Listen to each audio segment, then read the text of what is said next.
They call me the Queen of Glue, and the reason they call me the Queen of Glue is I want to show you easy ways to sew with glue, and you're going to accomplish what you need to accomplish in a short amount of time. Gluing makes your sewing easier, so let me show you my 3 favorite glues, and I really honestly only have 3. One is a fabric glue stick, and this is a temporary glue. So if I glue 2 pieces of fabric together and I would wet it, it would disappear and that would fall apart. But this glue you can actually stitch through. Now it needs to be dry, so you need to let it dry. It takes about 10 or 15 minutes to dry, and then you can stitch through it. You're not going to gum up your needle or anything like that. This is E6000. This is a permanent glue. You cannot stitch through this, but this will hold anything in place. You'd be amazed. So like trims and even buttons, if you're not going to button and unbutton them, you can glue them with E6000.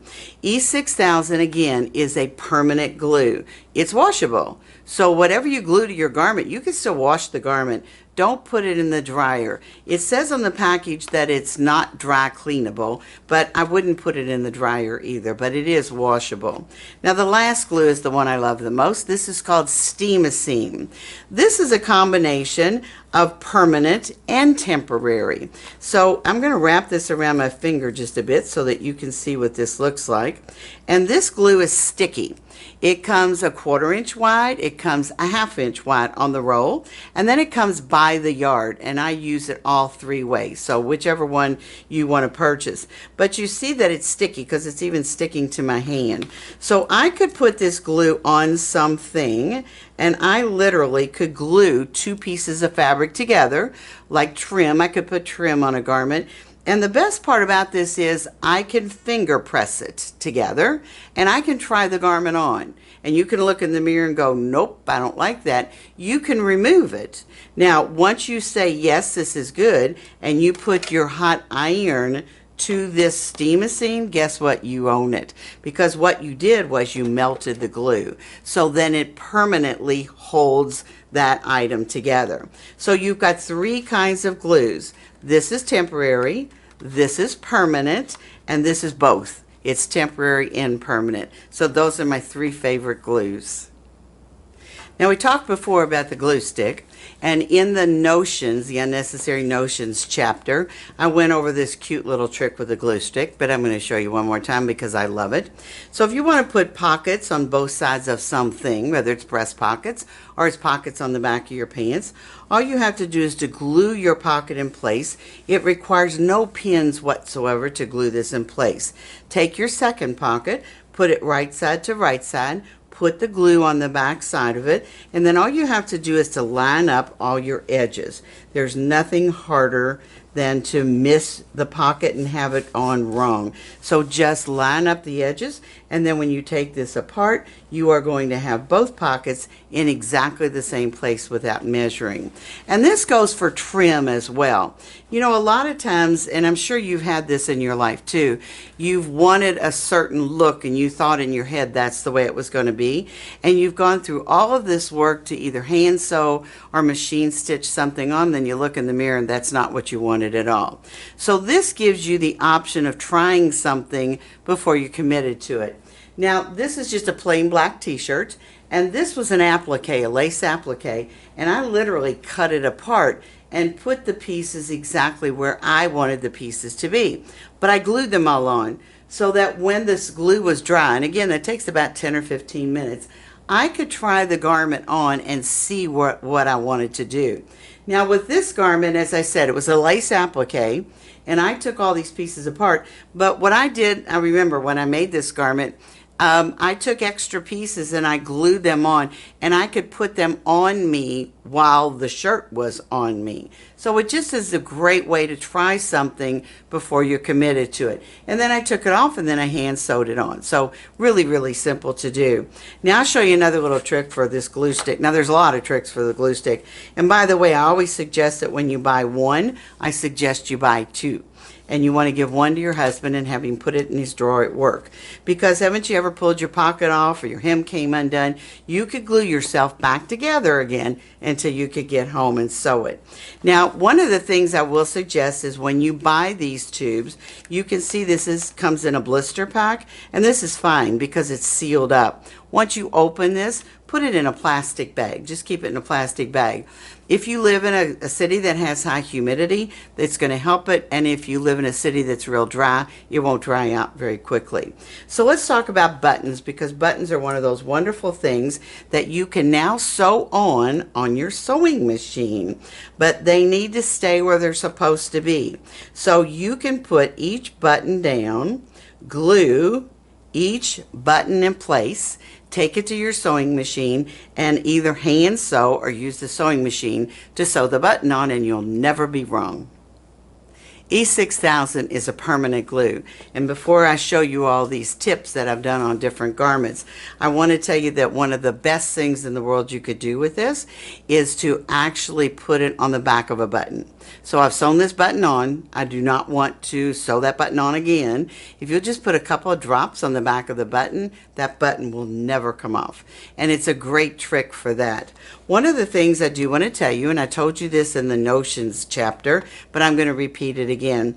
When you open this up, if you'll just unscrew the lid, and before you actually get into the glue, just take a Q-tip, run it around the edge with some Vaseline, and you will never glue the lid to the glue. So it works really, really well. Now, if you look at the dress form that I have back here, I want to show you what I've done. First of all, this is the Dondi neckline, and I have to tell you, hands down, the most favorite garment that we've ever made in our whole life has been the Dondi neckline, because it just looks good on everybody. But this is a little bit stiffer fabric, so it has a little bit different hang to it. But do you notice the trim that is on here? That's all been glued on with E6000. Because when some people put trim on like this, they want to go back and they want to stitch it. When you stitch it flat, you lose the reason you put it on there. You want it to look three-dimensional. So it's only glued in some places. Now, yes, this is still washable. I wouldn't put it in the dryer, but it's still washable. So that being said, let's talk about buttons a second, because I love buttons. And buttons come in all kinds of sizes, and they come in all kinds of colors and all that kind of stuff. And one lady told me last week when we were teaching, one of the places she buys buttons or finds buttons is at Goodwill. She goes and she cuts the buttons off of garments that she buys there. So that's a really good way to recycle buttons, because sometimes they're hard to find. So this top that I'm showing you right now is the Catherine top. So it has a really funny looking little neckline, but a really pretty neckline. But you can jazz this up just a little bit more. You could turn one of these corners back like this, and then take a button and glue the button in place. But let's glue another button at an angle, and again, we're going to make that three-dimensional, so you have a really pretty look to this button. You can put tubes of fabric onto a garment. This is a raglan sleeve garment. By the way, the fabric that I'm using in both of these is the Sophia fabric, and you can put these tubes on into the raglan sleeve part of this, and I've done this by gluing those tubes of fabric on. That gives it a three-dimensional look. If you went back and would machine stitch that on, you're not going to have that same look. So by gluing them on with the E6000, it stays washable, it stays in place, but you don't have any problem with putting that in place. Now, the last thing I want to show you is really fun. This is a Serena jacket, and this Serena jacket is with leather. Now, you don't poke these things through leather. These are nail heads, and they have prongs on them, and they're really hard to put through the leather. So what I did with this was I took the nail heads, and I took a pair of pliers, and I just bent all of those nail head prongs in behind the nail head itself, and then I took E6000 and I glued each one in place. Now this needs to sit, it needs to cure for at least 24 hours before you would wear the jacket. But look how much bang you're going to get, and all you did was glue. I love Steam-A-Seam, and I love it because it's sticky and because you're not committed to it. Like, I can put something in place, not like it, and I can take it off. Once you put a hot iron to Steam-A-Seam, you've melted the glue. So once you've melted the glue, you own it. So make sure it is where you want it to be. Now this is ultra suede. I love ultra suede. And I do want to tell you one little hint here. With my pattern, and this is just with my master pattern, you can take my master pattern from a knit to a woven. So I am able to make this same jacket with a knit fabric, the same as I made the tank underneath, and I made this jacket from Ultra Suede, which has no give whatsoever. So that pattern allows you to do all that, and it's really fun to sew that way. And one of the reasons that I love to sew that way is I get to shop the entire fabric store, not just one little section. So I love zippers, and I want to show you how to put a zipper into a jacket, and this jacket has a facing to it. So all I'm going to do is to put the zipper inside, sandwiched between the two. So the easiest way to do it is to take the steamer seam, because remember it's only a 1/2 inch wide, so you can put pieces on your zipper tape, and then take your zipper tape and put it inside like this, and then finger press it. And when I say finger press it, hold on, I'll show you what I'm talking about. All I have to do is to finger press it like this. Now, if you feel a little bit more comfortable about holding this in place, you could always use those quilter clips, and that would hold it in place while you're sewing it on. But can you see how you're going to get a perfectly straight zipper every single time, because you've actually glued it in place? The other one that I want to show you, and I have to tell you, I don't waste zippers. I don't waste zipper tape. I don't waste anything when I sew. So if I have extra zipper tape left over, I'm going to put it somewhere. So you can see after I put the zippers into the center of this jacket and into the princess seam of this jacket, I had zipper teeth left over. So I took out my sleeve, and I used my steamer seam, and I glued that zipper tape in place, and then I put my sleeve back in. And you just have a different look. I'm always looking for something different than you're finding in the retail store. This is the creativity, and this is, to me, the fun of sewing. Now, the last thing I want to show you, and we're back to zippers again. I apologize, but I do love zippers. And I love this garment because it has all of these zippers at the neck. But you need to know where these zippers are on your body before you actually sew them in place. There is no way you could pin all these zippers and have them come out straight. So I did use the steamer seam. Now these are separating zippers, and I chose to use separating zippers because I didn't want anybody to try to unzip it. So what I did before I put the zippers in place is I took a drop of that E6000 and I put it right at the base of the zipper. That way you could not unzip it even if you wanted to. But then when I started to make this garment, I figured out very quickly I needed to be careful where that one was, because I didn't want that in the wrong place. So the best way to try this on was to take the steamer seam and glue each one of these zippers in place, try it on, make sure it was exactly where I wanted it to be, then take it off, lay it on your ironing board, put a press cloth on top of it, and steam all of those zippers in place. That melts the glue, that holds it in place, and now you're ready to go back and stitch them on. This is my favorite product. Hands down, my favorite product. This is called French Fuse. Now, most of you would not think about this as a glue, but it kind of is, because it's a tricot fabric that has glue on the back side of it. Not both sides, just on one side.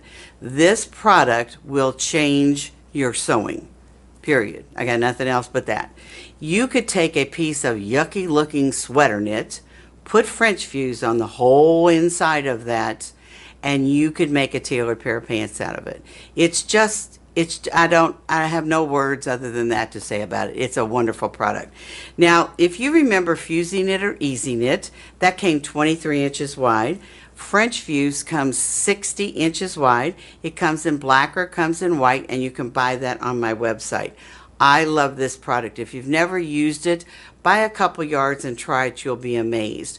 One of the things that I started out using it on was pants, because knit pants, whenever you wear knit pants, now by the way, this is made for knits, not for woven. This is for knits. Whenever I'd wear knit pants and I sat for a while, I'd stand up and I got baggy knees and a baggy butt. So once I put French fuse on the back side of that knit when I made pants, I no longer had that. They stayed creased. They look beautiful no matter how long I sat, and I was absolutely thrilled with it. So this product is called French Fuse, and I'm going to show you some things I've done with it lately because I really do love it. Now, Barbara had this beautiful shirt on a while ago, and it had the Dundee neckline. It's a beautiful shirt. And I talked about shoulder pads at that time. And I don't like shoulder pads, but I also don't like when ITY fabric, which is what this is, when it slips a little bit and it'll slip off of your shoulder. I like it to stay straight, and I like it to give me that little square look to it. So if you will just make a shoulder pad, that is all I have done, is made a shoulder pad. Not even in the shape of a shoulder pad, but just make two pieces, take two pieces of fabric, cut the two pieces, and I did graduate them, one's bigger than the other, and iron this to the shoulder area of your garment. Then you can put your sleeves in, put your collar in, and it's caught in both seams. But it gives your look so much more body to it, and it just looks more professional when you make a garment like this. Now, I love yokes. I think yokes are a phenomenal way to add detail to any garment, and I've already shown you the black jacket that had the suede yoke in it, but I want to show you this jacket. Now, this is a little harder to see, but there's the yoke on this jacket, and you can see this even has a princess seam. So I want to show you how I did this jacket. I actually cut a front and a back, and I did a shoulder seam in that, and when I did the shoulder seam in that, that became the whole jacket. So in order to give it a little bit more body, now this is just a solid color so you all could see a little bit better, I cut out a yoke, and you see it has no shoulder seam at all. This is what the yoke looks like. I folded back the edges on both sides, and then I put on 2 layers of French fuse, and all I have to do is applique this on to the jacket. So before I put in the sleeves, before I put on the collar, I took this yoke and I put it in place like this, stitched it in place, then sewed the sleeves, then sewed the collar, and I had not only a built-in shoulder pad, but I also had a really good look because I had no more shoulder seam. But I had that look that gave that jacket a square look. So yokes with French fuse are phenomenal. Another thing that I did with French fuse, whenever you do some kind of a sweater knit, and that's what this is sweater knit, and I'm just showing you a few garments because I use French fuse probably on most of my garments, but whenever you do something like this that has sweater knit, it has the tendency to stretch a lot. So I stopped that stretch in the facing area, not in the rest of the sweater, because if you look at this carefully, all I did was to use that in the facing part. So on the facing, and this is Sophia, by the way, I have French fuse on the facing, I have French fuse on the outside collar, I have French fuse on the inside collar. So by French fusing the garment itself and the facing, I have stability for that zipper, and then by French fusing both sides of the collar, I have stability in the collar to make it look good. But I wanted to do something a little bit different. So do you notice that black stripe that's right down the middle of that jacket? That's a princess line. I didn't make a princess line in the garment. All I did was took a piece of knits, I folded in the edges, and then I put French fuse on it so it had body to it, and then I glued it with the steamer seam to my jacket, and then I stitched both sides, and I have a princess look, but I didn't have to do any of the work. So it's kind of a faux princess look. It's done with fabric itself. A lot of times when you do fabric to fabric, and if you look at this garment, the back of this garment is done with a fabric, and the sleeves is done with a fabric called Ponte 320. And this is kind of a heavier fabric. You know, people ask me a lot of times why I like heavier fabrics. Well, I have this little thing called donuts. They're not rolls. I know where mine came from. They're donuts. And I like my garments to skim my body, not any of us, not one of us, wants this to be tight around your body. And when you use fabric that has a little bit more body to it, like the Sophia and like the Ponte 320, it skims your body. It doesn't hug your body. So in this case, this was a really thin knit, and I wanted to combine it with this other knit. So what I did was, to make the two balance, I put French fuse on the print side and attached it to the solid side. Then you get beautiful seams on the side seam. I think a lot of times when you do these kinds of things, you wind up with a wonky seam and think it's your sewing, or you think it's your sewing machine. All it is the two fabrics didn't like each other, and you need to make sure that they do. And French fuse is one of those things that will make that come to life. Now this jacket zips up the front. This is also, by the way, Sophia fabric, but I needed a little bit more body to this jacket because I needed a little bit more stability, because I wanted to put all these ribbon trims on here. So the entire jacket has French fuse on it. So it gives it a really stable look and a very sophisticated look, and all you did was use the French fuse. Now last but not least is the jacket that I have on. I love the color of this, and I looked for fabric in this color, and this was the only fabric that I could find in the color I wanted. You see I have a very pretty necklace that I wanted to wear with it. So when I looked for this fabric, the only thing I could find was a really soft knit. So I solved it because I wanted a structured jacket, which is what I wound up with. I put 3 layers of French fuse on the front, 3 layers on the back, 1 layer on the sleeve, 2 layers on the facing, and 2 layers on the collar. When I put this garment together, you can see the structure of this jacket, but I still have that really nice soft knit. It has a really soft hand to it, but I love the color because it goes with my necklace. So French fuse is your friend. Use it as your friend. Use it as your go-to thing. Whenever the fabric does not want to do what you want it to do, put French fuse on the backside and make it mind you. I hope you enjoyed the video. Now it's time to check out the website. Everything is on there. You can purchase the pattern, the book, all the notions I talked about. You can join the Fit Club and check out the classes where I'm teaching. And be sure to follow me on Facebook.